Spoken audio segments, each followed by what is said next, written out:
ton espèce de poisson préféré? Moi, j'aime bien, c'est le saumon. À la plancha, tout ça, c'est vraiment bon.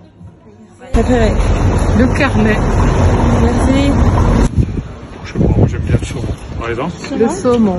Le saumon. C'est la deuxième. Oui. Saumon. Personnellement, mon poisson préféré, c'est le merlan. J'en aime plusieurs, alors donc voilà. Donc j'aime bien le saumon, j'aime bien le cabillaud, j'aime la sole, le carlet, j'aime tout de toute façon. Je dirais le saumon comme tous les Français, mais moi j'aime beaucoup la sole et le rouget, c'est un petit poisson rouge qu'on fait au barbecue. Alors, j'ai une autre question pour toi. Oui. Alors, on a su que tu es végétarienne, Oui. mais que tu manges les poissons. Oui. Alors, est-ce que tu peux nous expliquer? Alors ma maman est végétarienne depuis qu'elle est toute petite, donc c'est vrai que dans ma famille on n'a jamais mangé beaucoup de viande et c'est aussi une question de goût. C'est vrai que je n'aime pas trop le goût de la viande, le goût que ça a, donc je préfère le poisson.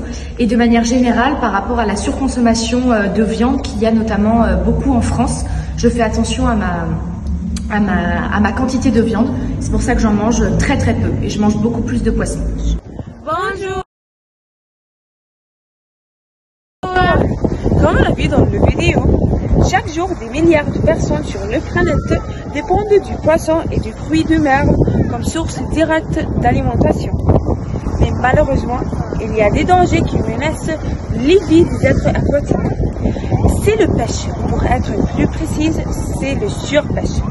Les bateaux sont de mieux en mieux équipés pour ne laisser aucune chance aux poissons, à la fois par le progrès des outils de capture et par la multiplication des équipements permettant de repérer leurs proies.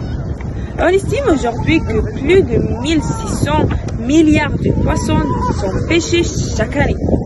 C'est trop bien. Et cela conduit à l'extinction de nombreuses espèces des êtres marins, comme l'anguille, baleine bleue, rougie barbare, moule, tortue verte, etc. Merci.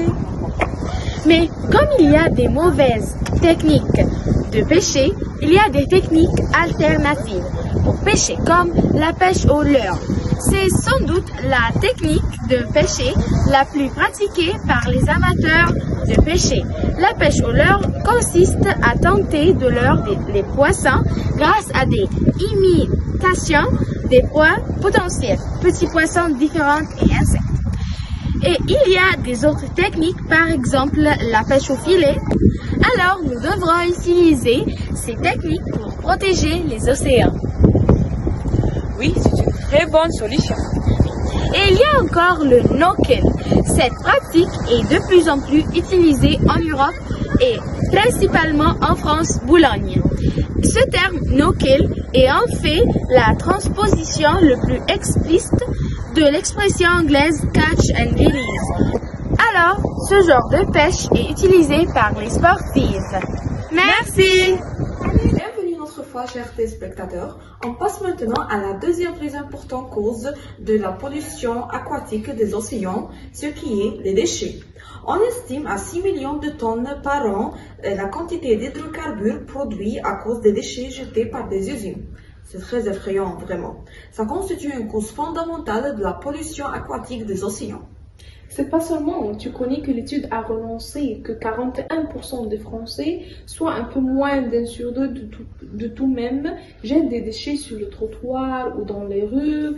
Aussi que les effets des déchets sur les poissons, les animaux se coincent dans la plus grande déchet et confondent les petits fragments de plastique avec de la nourriture, ce qui peut provoquer leur intoxication et leur coûter la vie. C'est très dangereux. Oui.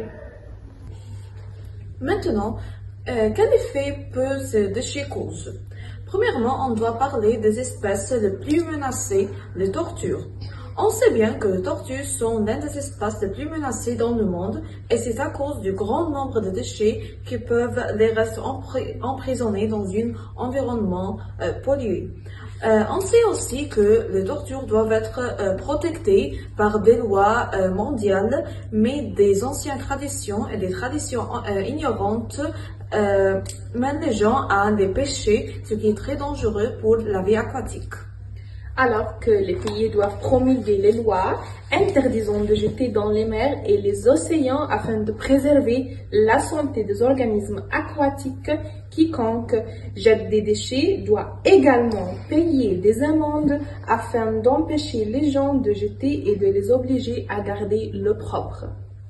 Aussi, une solution très importante pour diminuer la quantité de déchets dans les mers, c'est la sensibilisation des gens et augmenter leur conscience afin des dangers des déchets et pour éviter des catastrophes naturelles dans le futur, en essayant que la nature ne nous balayera pas dans le futur.